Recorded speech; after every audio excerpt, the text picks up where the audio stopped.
नमस्कार फ्रेंड्स, कसे आहात सर्व? मी आज तुम्हाला फायनान्शियल फ्रीडमची सिस्टम एक शिकवणार आहे की तुम्ही तुमच्या जीवनामध्ये फायनान्शियल फ्रीडम लवकरात लवकर कसं अचीव करू शकता आणि त्यासाठी आपल्याला काय करावं लागणार आहे. तर ते आज मी तुम्हाला शिकवणार आहे. तर मी सर्वात अगोदर माझी स्क्रीन शेअर करतो तुम्हाला पहिली. अ, एकच मिनिट.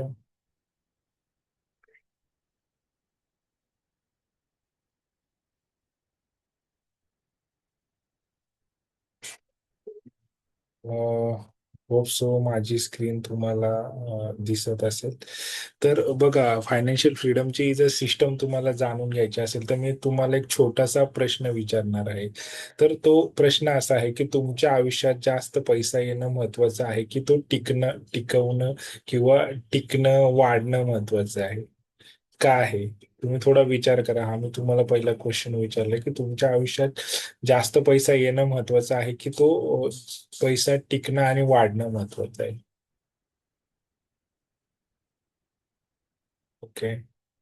बघा, तुम्हा सर्वांचं उत्तर हेच असेल की बहुतेक लोक जास्त कमवण्याचा प्रयत्न करतात, पण फार कमी लोक आहेत ती ते वाढवण्याचा प्रयत्न करतात. सगळेच लोक काय करतात, पैसे कमवण्यावर लक्ष देतात की मी कसा पैसा जास्त कमवू. आणि ऑलमोस्ट बघा, लोकांचं जर तुम्ही पाहिलं असेल तर लोक आयुष्यात भरपूर पैसा कमवतात, पण काय म्हणजे त्यांच्याकडे ते वाढवण्याची प्रॉपर सिस्टम नसते, त्यामुळे तो पैसा त्यांच्याकडे टिकत नाही.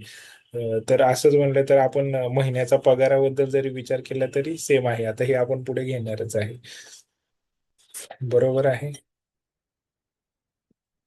तर जर अजून मी तुम्हाला विचारतो की आपण पैशासाठी काम करतोय की पैसा आपल्यासाठी काम करतोय?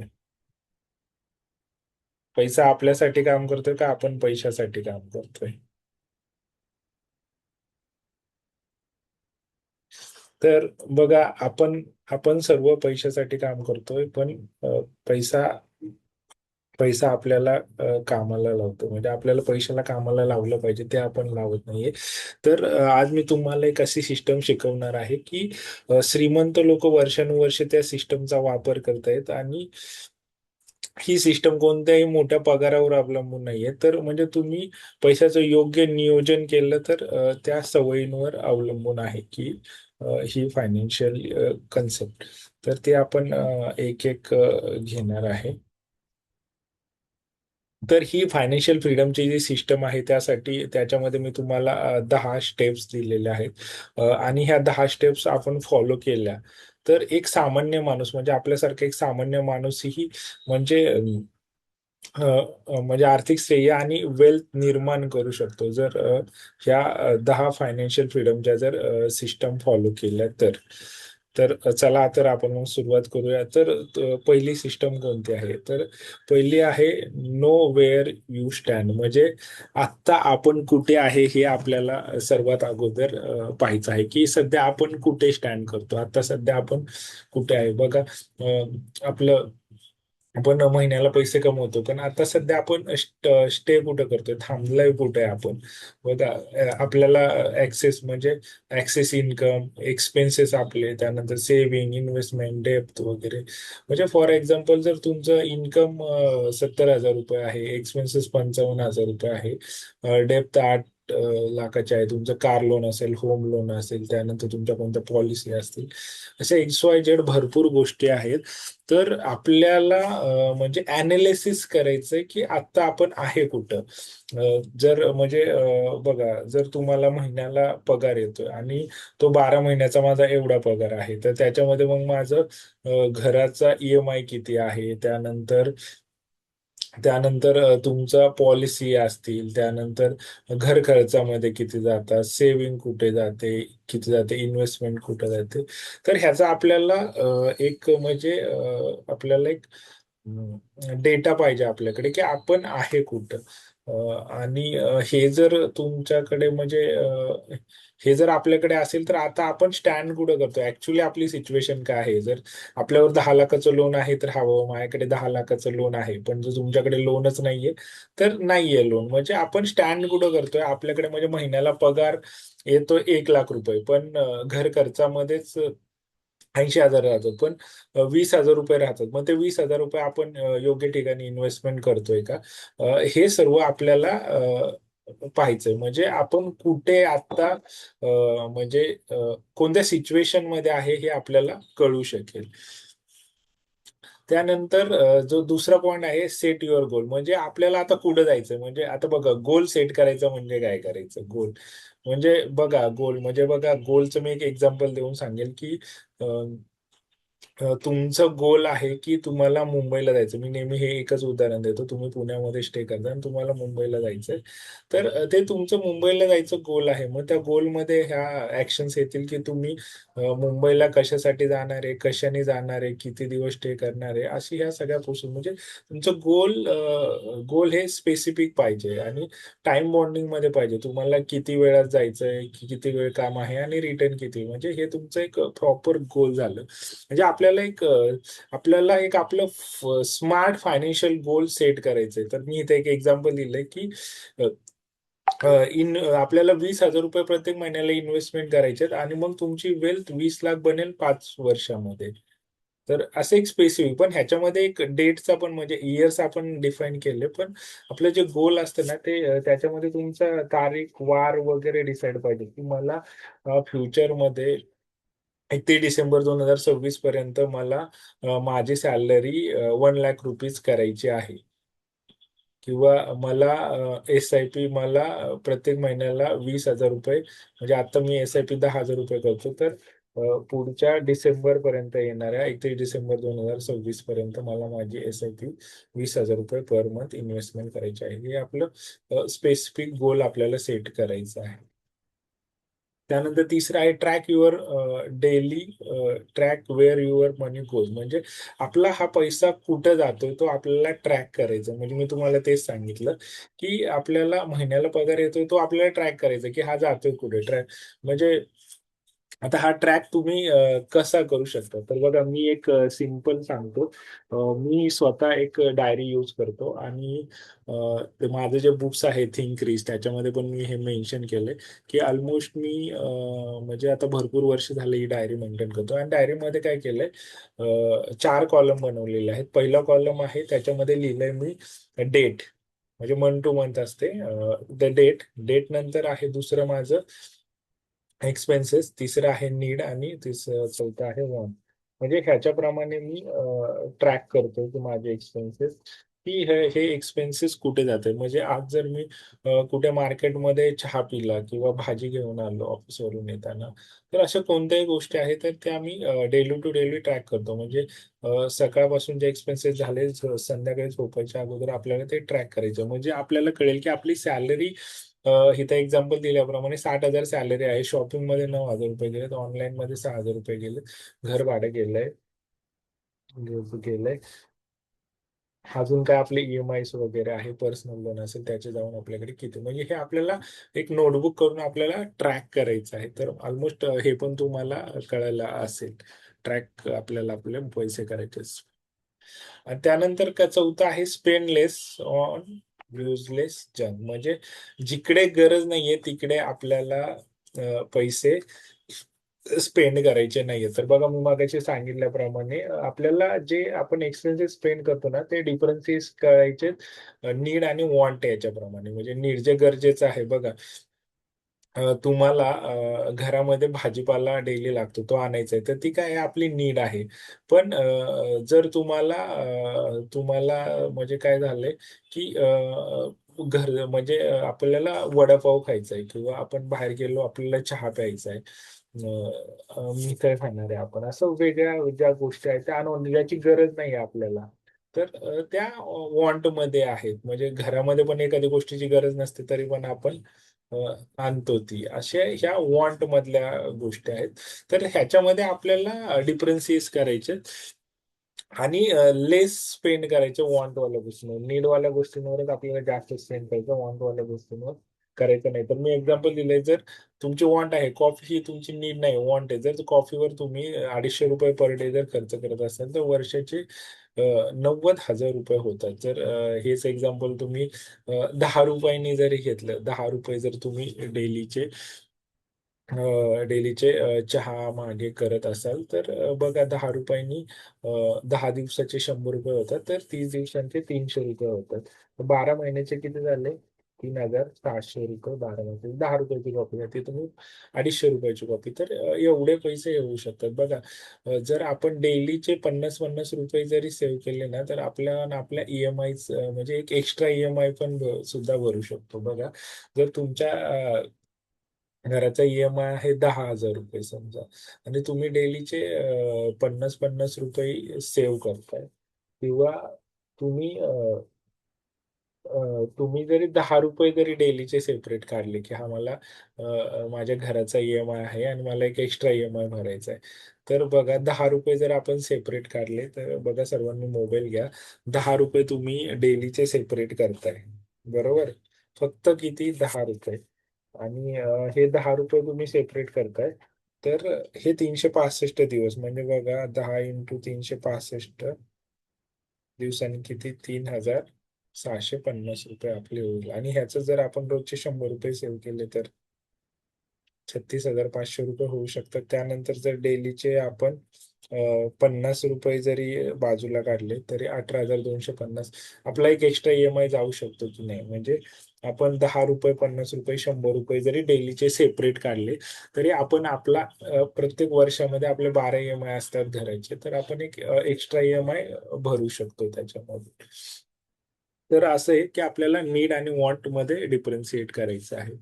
पे ऑफ डेब्ट ॲज अर्ली ॲज पॉसिबल. म्हणजे आपल्याला काय करायचंय, म्हणजे आपल्याकडे बघा, आपल्याकडे 4-5 प्रकारचे जर लोन असतील, तर आपण त्या ट्रेसमध्ये असतो की हा मला लोनचा हप्ता भरायचा आहे, हप्ता भरायचा आहे. तर आपल्याला हायर इंटरेस्टवाले जे कोणते लोन आहेत ते आपल्याला सर्वात अगोदर पेड करायचे आहेत. म्हणजे बघा, क्रेडिट कार्ड आहे, क्रेडिट कार्डचं 36% इंटरेस्ट लागतो, तर ते तुम्ही लवकर हे करू शकता. त्यानंतर पर्सनल लोन आहे, त्याच्यामध्ये 15 ते 18% वगैरे लागू शकतो इंटरेस्ट, तर ते तुम्ही पहिलं पेड करू शकता.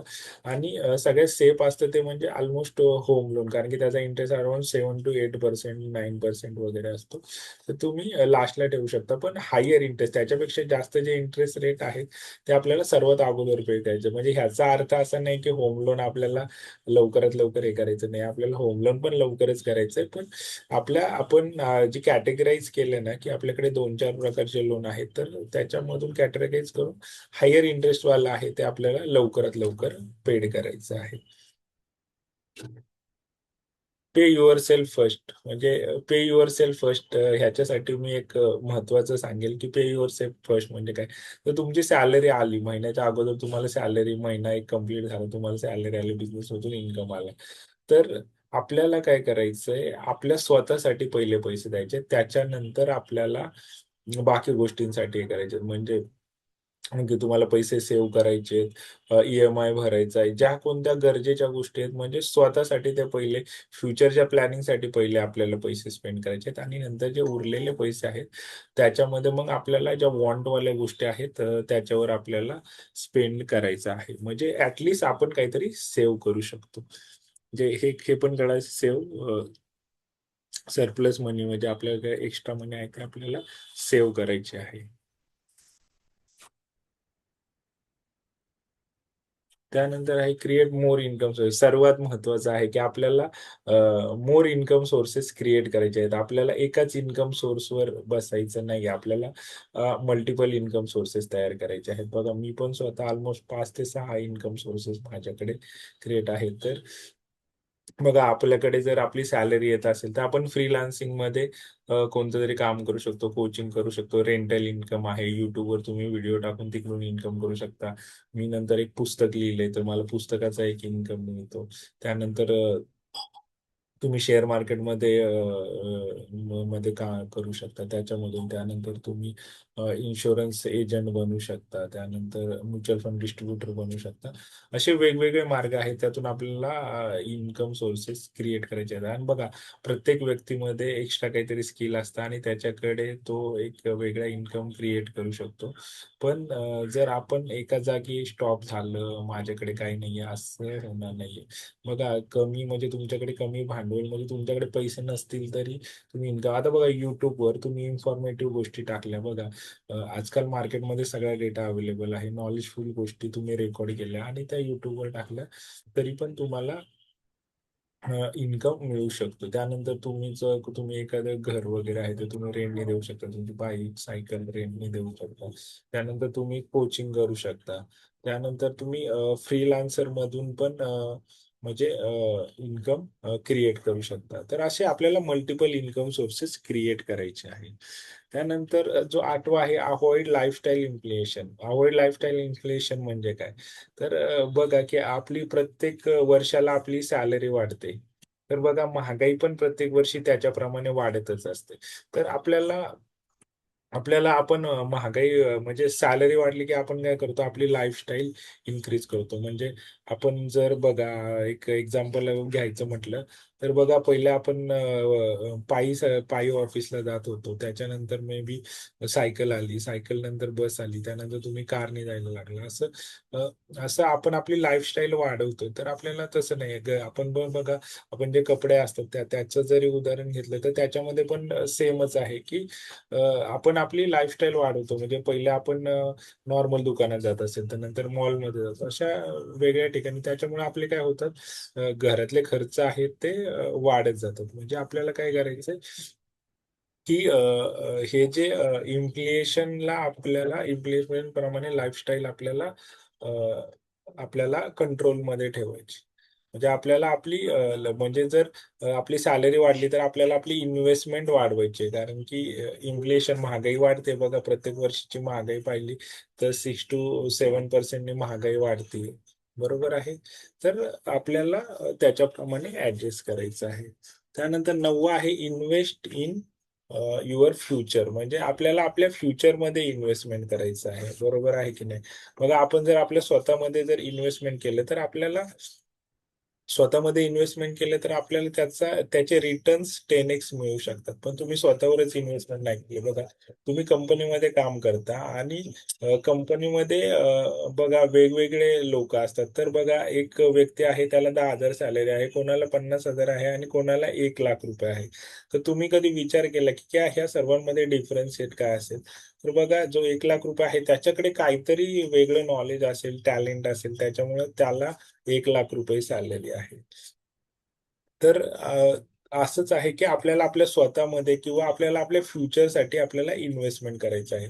तर मी एक एक्झाम्पल घेतलं तर ₹10,000 पर मंथ जर आपण एस-आय-पी केली पुढच्या 20 वर्षासाठी, तर आपल्याला खूप चांगले त्याचे रिटर्न्स मिळू शकतात. तर ह्याच्याप्रमाणेच आहे की आपण आपल्याला आपल्या मुलांच्या शिक्षणासाठी, त्यानंतर आपल्या रिटायरमेंटसाठी, त्यानंतर मुलांचे लग्न आहेत. तर ह्याच्यासाठी आपल्याला फ्युचरसाठी फ्युचरसाठी इन्व्हेस्टमेंट करायचं आहे. त्यानंतर 10वं जे आहे, तर हे काय आहे, रिपीट करायची ही सगळी प्रोसेस. आतापर्यंत जी प्रोसेस मी सांगितली, ती सर्व आपल्याला रिपीट करायची. म्हणजे आपण काय रिपीट करणार?